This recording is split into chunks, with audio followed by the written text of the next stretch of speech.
Thank you. I want to start off by thanking Dr. Ramirez for emphasizing the need for training more engineers in our country. We certainly need more engineers in our nation, and we need more engineers in Congress also, I think.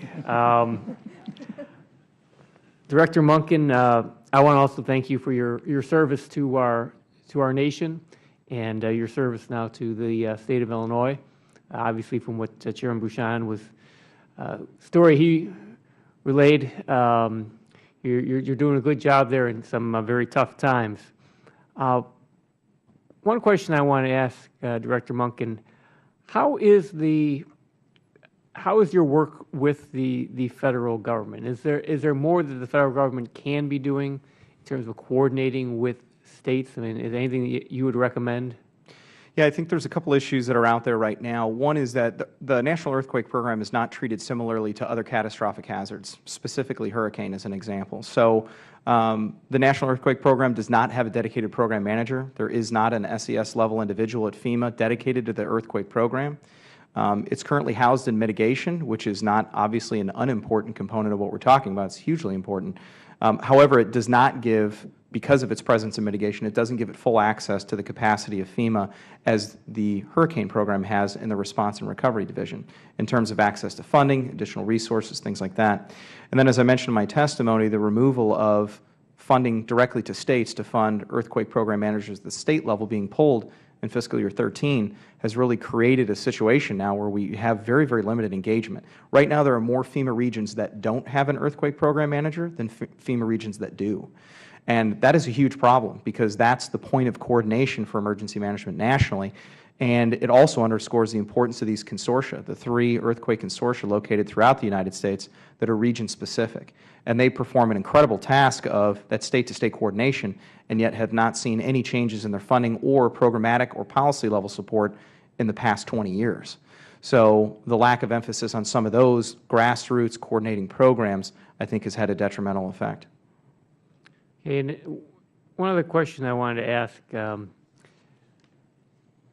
as you'll notice a theme here. I'm an engineer. I'm also a social scientist. I always ask about the social science aspects of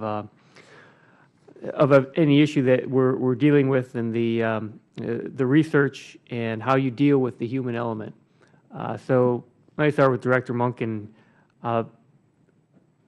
What kind of work do you do to try to ensure that people of the state of Illinois understand the risks from earthquakes? Is this do you find this to be a big problem? I know most people are going to think more about tornadoes than they do about earthquakes. But how does all of that come together, and what do you do in terms of trying to make people aware of the risk, and also to prepare them so that they know what to do in case there is a major earthquake? Yes, sir. It's a great question, and I think it's accurately highlighted as a significant issue. We've had 11 declared disasters in Illinois in the last 5 years, none of which were earthquakes. So that's really where a lot of the emphasis happens. But I think some of the public awareness campaigns that we've done, the areas where we've had specific success is certainly within schools, and that's where Chairman Bouchon was right on. Elementary school students, these are the folks that actually retain this information for the rest of their lives. Adults have made up their minds for all intents and purposes.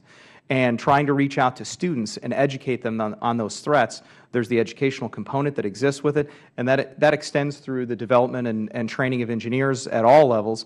All those levels of understanding are important. We also saw that our PSAs were actually generated by high school and college students in the state. So we actually put it to them to come up with public awareness campaigns, videos, and radio bits that were much more effective in actually reaching their peers, instead of a government person like myself trying to relate to a 12-year-old and telling them why this is important. Have another one of their fellow students communicate that message to them. And the shakeout grew from just a handful of, a few thousand people the first year to the annual competition between Illinois and Indiana to see who can get more people to participate, and over 10 million people participating nationally last year. Those are successes that really need to be reinforced. Thank you, and I appreciate all of the all witnesses' comments on NEHRP, and again, I emphasize that hopefully we will get reauthorization done, and I think all of your comments are very helpful to us as we work to move that forward. So I'll yield back.